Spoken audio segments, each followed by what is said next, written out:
The House of Mouse is acting like a louse. That's what the lawsuit Gina Carano has filed says. And it's what many of you out there who've been watching the downfall of Star Wars, Marvel, and so much else have already concluded. But the conclusion of this lawsuit is nowhere close, apparently.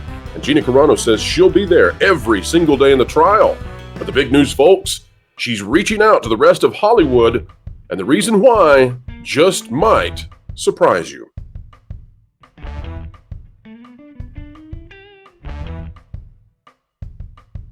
Hello, ladies and gentlemen. Welcome back to the Pro Channel. Boys and girls, men and women, everybody of every age, background, and creed, you are welcome here where we bring you to the sensible center, the mainstream middle, and tell Hollywood in one loud voice, you were not broke before you went. Well, you know the rest of it. Woke, of course. And today we're talking about Gina Carano's lawsuit and the big story that many of those out there in the mainstream and legacy press are simply missing. And we're going to press them to start carrying the water when it comes to telling the absolute truth. Here to help us do so is Lou Wasserman's Ghost. Mr. Ghost, welcome back to the channel. Thank you. Always a pleasure. Now, folks, we have chosen LW Ghost to be with us here today because he has an extensive Hollywood background, and he really understands the ramifications of what is going on with the Gina Carano lawsuit, which perhaps far outstrip what the mainstream media is telling you. Here's the first article we have today, but it's setting up a much more important tweet that Gina Carano put out. And apologies, Elon Musk, I called it a tweet. I know, it's just so hard. It's so hard to switch to post. Deadline, Dominic Patton says, Gina Carano officially rejects Disney's desire to dismiss her discrimination suit, counters Mousehouse's carte blanche authority to fire her. A month after Disney and Lucasfilm filed paperwork to have Gina Carano's wrongful discharge and sex discrimination suit tossed out, the fired Mandalorian star has kicked back to keep her Elon Musk-supported legal action off the mat.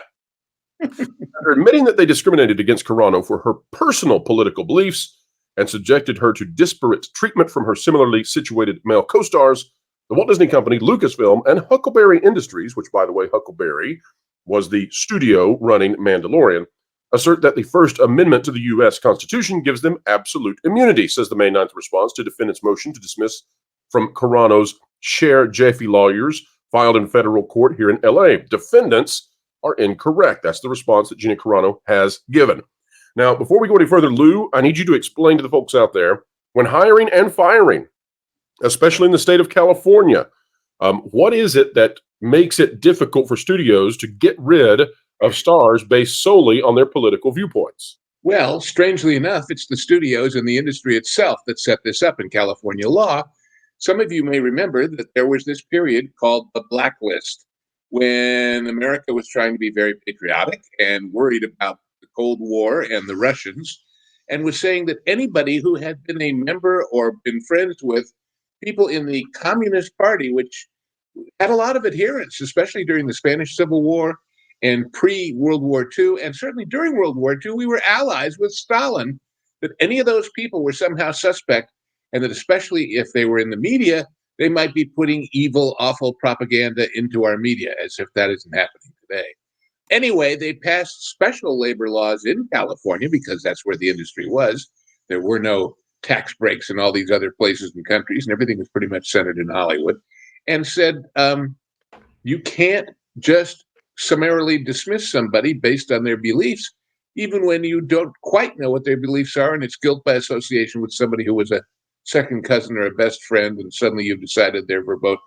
Because remember, there were these terrible hearings in front of the Congress where people that everybody knew were either told, not only do you have to admit to your past sins, you have to name names, as they call it, and tell us everybody else you saw at those evil meetings you went to back when the meetings were not deemed evil by anybody because there was a war on. So beyond the general labor law of America, California has its own. And it specifically says that these things cannot be a basis for just routinely firing somebody or having other punishment to them as employees. Absolutely. Now, Lou, one of the interesting things in this article is down here, it's buried a bit, but this is so important to me because the irony is palpable in what Disney disclaimed and what Disney disdained coming from Gina Carano just a few years ago and where we are today. So take a look at this. It's fascinating in light of what happened with the commencement speech and Jerry Seinfeld over the weekend. It Yeah. says just a touch under 3 years after Carano was pink slipped by Disney and didn't see her Mandalorian contract renewed for what Lucasfilm said were her social media posts denigrating people based on their cultural and religious identities. Which they The did not do. actress, exactly, they did not. The actress who played bounty hunter Cara Dune for 2 seasons on the series sued the once again Bob Iger-run entertainment giant Star Wars division of Disney and Huckleberry Industries. The actress is looking for an injunction to get her Mandalorian gig back. But here's what's so important. It says, on that note, and this is where the two sides agree, Carano and Disney do agree that the straw that seemingly broke the Mouse House's back was when the actress shared a TikTok post in 2021 that looked to compare the current divided political climate in America to Germany of the 1930s and 40s. But Lou, it seems to me, Gina was right. Gina was apropos, because look at where we are today. You can't walk out if you're a person of a certain ethnicity, a certain race or creed, without being endangered in certain parts of the country. Gina was exactly right. We're on the wrong track here. People should be able to walk out and feel safe in the United States of America. That's what freedom is. For people who did not see the tweet, which she did not post all by her lonesome, she was repeating a meme that was around that lots of other people had endorsed. And what it basically said was, it didn't start with that leader of that evil party. It started with cocking everyday folks into thinking it was a good thing to be prejudiced. And that the same thing was happening now, only the prejudice was against conservatives, Republicans, Mr. Trump, etc. So she was just comparing that it doesn't always come from the top down. Sometimes they infiltrate sort of people who just think they're doing their patriotic duty to hate certain groups or certain people or certain positions. And that's what makes them available to be votes to elect people who are trying to manipulate them. And that's certainly true. And to borrow a term that you used, and I enjoyed hearing the term because it's so seldom used, but a term you used over lunch the other day, Lou, this has transmogrified into something much uglier. When we see, for example, Jerry Seinfeld simply giving a commencement speech, nothing political about it, just for the fact that he is who he is racially, you had individuals walk out on him. And I think where we are today is not a pretty place to be. And the hearts of people have been trained, just as Gina said, to be aimed against others for reasons that are not perhaps appropriate in any way. But I want to bring to everyone's notice here. This, to me, this is the most important part of the story today, and this is what Gina has to say herself. It's very fascinating because she is reaching across the aisle, and she may have a very significant point here. Let's see what she's saying. Gina Carano said, "We filed our response to Disney's attempt to dismiss my complaint. It's pretty disappointing to me that they have misrepresented me even in their response. Just mind-blowing, the disrespect and lack of care for facts, but sadly not surprising anymore. The behavior has become the norm. Disney still has another chance to respond to our arguments, and then we have a court date set on June 12th. So, folks, almost exactly 1 month from now. The judge will hear arguments from the attorneys. I will be there. After that, the judge will decide whether or not to allow us to move forward with our case. We believe strongly there are no grounds for a dismissal, and I should be allowed to proceed and state my case in the court of law. Please follow this case, whether you are for or against me." Here's the reach out, and this has ramifications that are so important. Please follow this case, whether you are for or against me. One day you could find yourself on the other side of the aisle. But here's the part we need to focus on. I believe, this is Gina, I believe my case could bring balance and groundbreaking benefits for people across the board. Lou, I've brought you on today to ask, if Gina wins with her lawsuit, what are the impacts, what are the cascading effects on the studios from henceforth, should they attempt to fire someone simply for being a conservative, or even, as I believe Gina is, a moderate? Now we get into the theory of what it could mean, what it should mean, which is they stop doing that stuff, and what unfortunately could be the reality, which is they stop doing it so blatantly. We have seen that in this case with the EEOC about hiring practices, because Disney put all of these prejudicial rules for hiring on paper out there in the world, proudly saying, "Look, We're not going to hire people if they do that. We saw them make statements about how they would choose advertisers based on their politics, about how they would choose properties based on their politics. And they got a lot of flack. And all that does for most of these people, it says, okay, we'll do it. We just won't talk. We don't talk about, what's his name? Bruno. We don't. We won't talk about it. We won't put it on paper. It'll just be sort of an understood.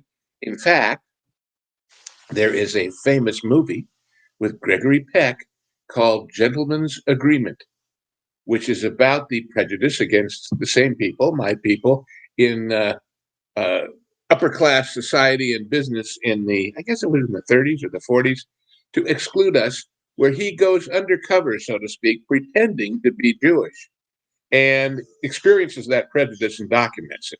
So it's kind of funny that the Gentleman's Agreement is now amongst some of these people in Hollywood. Now, the larger issue is, since all this woke stuff they're making is failing financially, will that wake them up more than this will? And will they then make some sort of at least token effort to right the ship as far as these issues are concerned?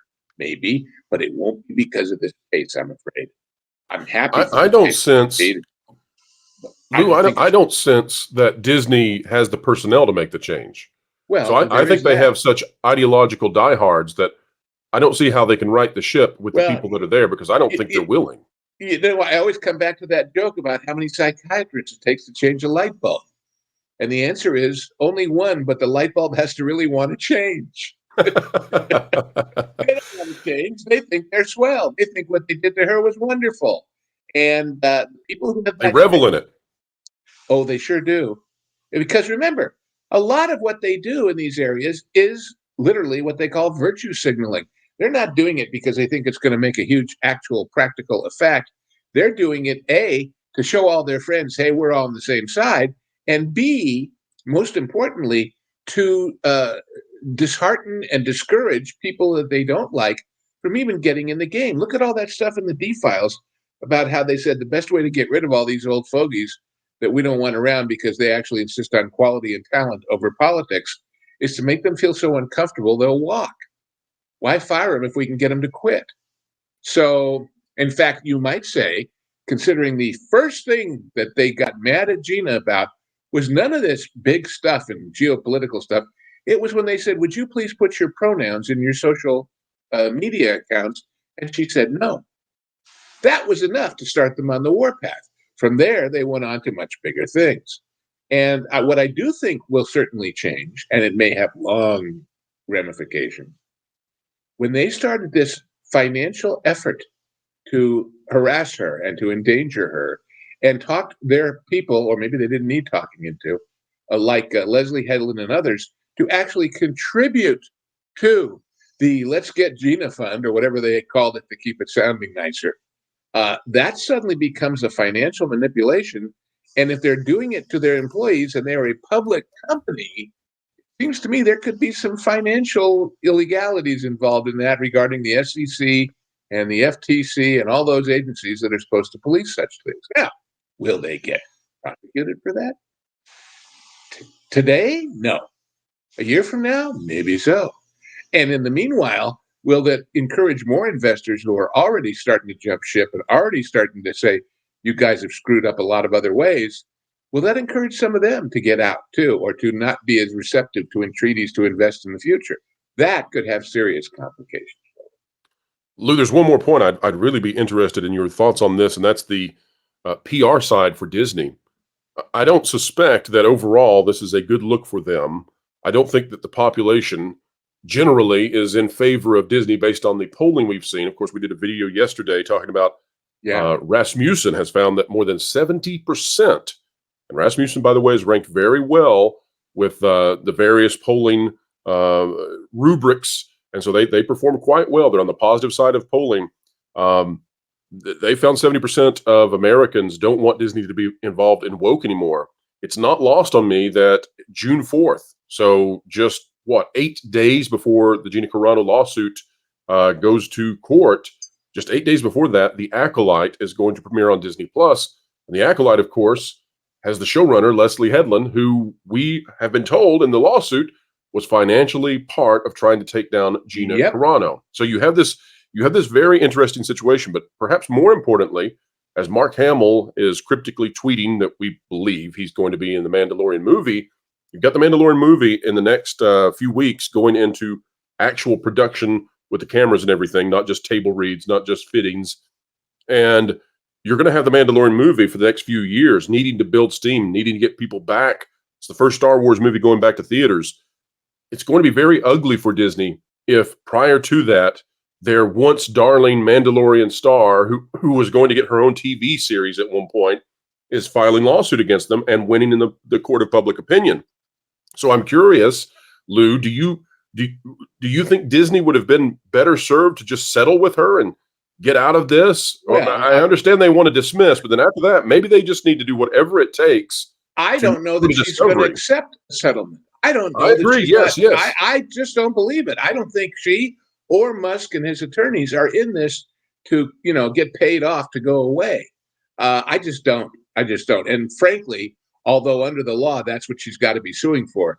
The idea that if they said, "Oh, come on back and be Cara Dune again," she would say, "Okay, fine," and live happily ever after.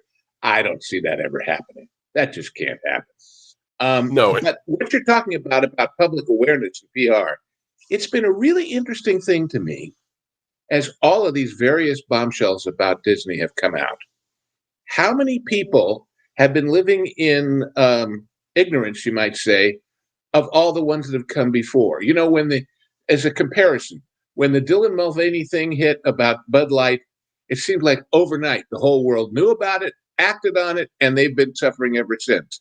But every time one of these Disney things, for example, your exposure of the Evil Queen, and then in the story, of course, you have to talk about Bibbidi Bobbidi, and so many people who read that Evil Queen thing and said, "That's it, I'm never going to a park again," didn't know about Bibbidi Bobbidi. And so many people who saw that didn't know about the Rufo videos of them all proudly saying how they were going to put characters into the movies to make political points and sexual points.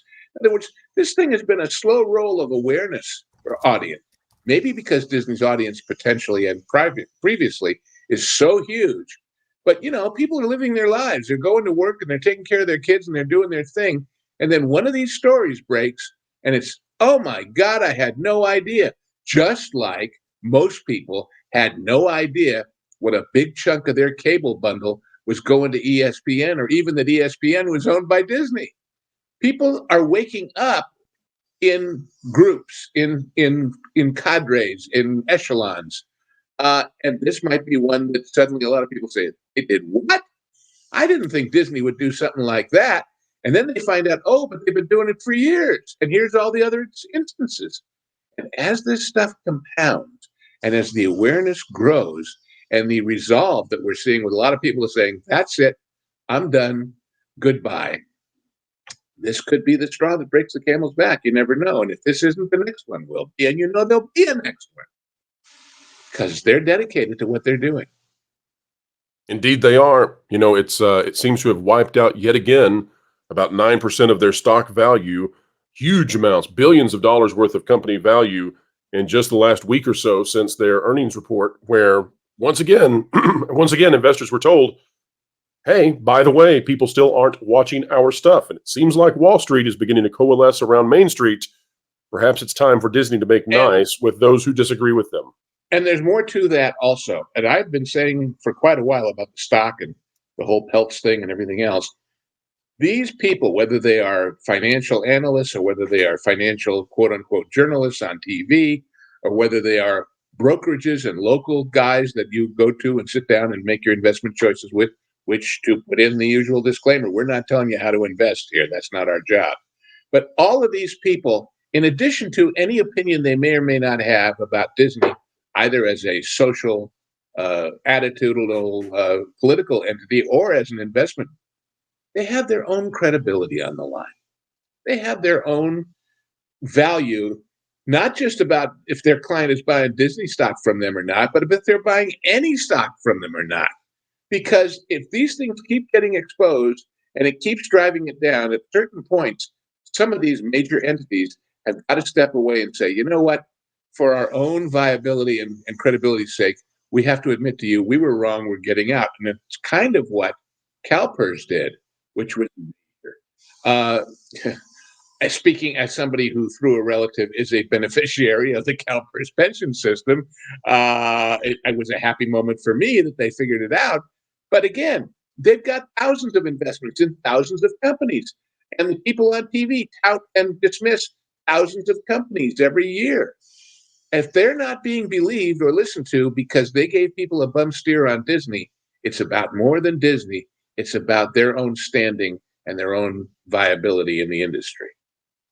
Very, very well said, Lou. And folks, we hope you come away from this video a little bit smarter, a little bit wiser about what is going on with Gina Carano and why Hollywood studios might be so ready to battle against this.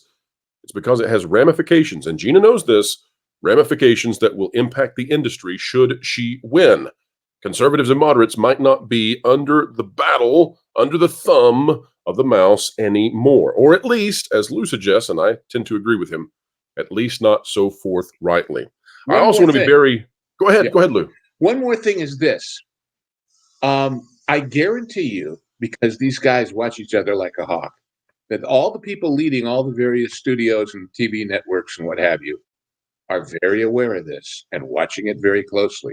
And that when it first broke, regardless of whether they thought Disney had a case or she had a case, the first thing they ordered a minion to do was, did we ever do this to anybody? Are we doing it now? Find out, and let's... Exactly. Well, I want to be forthright as we end today, folks, and tell you that over the past many days, we flew people from all over the country together to a location to have a meetup for That Park Place peeps. Not everybody was there, and not everybody who's been on the Pro Channel was there, but many were able to make it, and we'll probably grow that in the future. The goal is to bring people together, talk about how we can produce better content for you, because again, you, the audience, you're the electricity that drives it all. We are utterly thankful for you. Every time you click on a video, you mean the world to us, and we want to give you the world as best we can right back. But it was my honor to meet you, Lou, in person for the very first time. And I have to tell folks, likewise, I have to tell folks out there that you are even more charming in person, and is your wife as well. And it was a great joy. You brought gifts for so many. You were utterly kind, and I have to say that the pizza that you provided, brought in from another location, was terrific. So, Lou, thank you so much for everything you did over the last few days. Well, it was my pleasure to celebrate with friends our growing and solid friendship. Great minds think alike, as they say, and you've got a lot of great minds that you've assembled in this Enterprise Pro. So I'm happy to be one of us. And as far as my wife, she's got great taste. That's all I can say. Yes, she does. Well, folks, let me tell you, I wish. In wonderful smoked, beautiful ribeyes that you did on your barbecue, and also in keeping me from going on that hike, so I didn't fall in the river. But now, one thing we do know, ladies and gentlemen, is that Lou's wife is apparently not in the same room right now, or else we would have heard a little sound. Oh, okay. She's not paying controlling attention herself. But folks, I do wish, if there's one thing that I could take away, the only shame there is that everyone can't get to meet Lou at some point. But I wish that as many of you could, because just such a wonderful person. And folks, we hope that you're having a wonderful day, and we've made your day better. If that is the case, consider clicking the like button, share, subscribe, click it, stick it to the algorithms, hit the notification bell, and drop a comment down below. Folks, we have appreciated your time. We'll see you real soon. Another big news video releasing today at 3:30 p.m. Eastern Time. And until then, have a great time. Keep learning, keep growing, and as always, keep having. I was going to do it with you. Please. It's like MOUSE at the end of the song, Keep having fun. That's right. We'll see you soon, folks. What are you doing?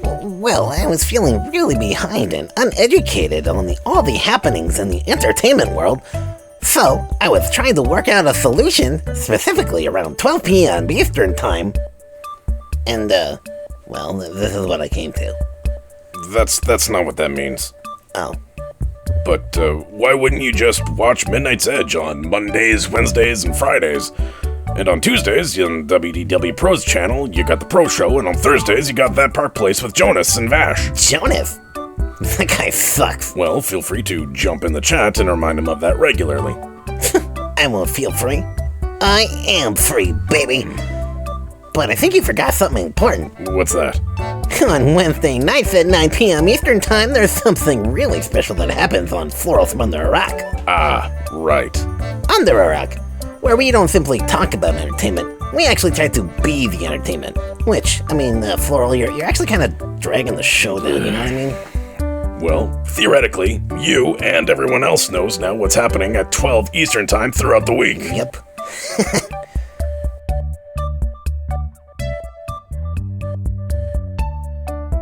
Now, just a point of clarity. You say 12 p.m. Eastern Time that the Midnight Edge will be happening. Is Tom gonna commit to being on time? Well, that's a fair question. Okay.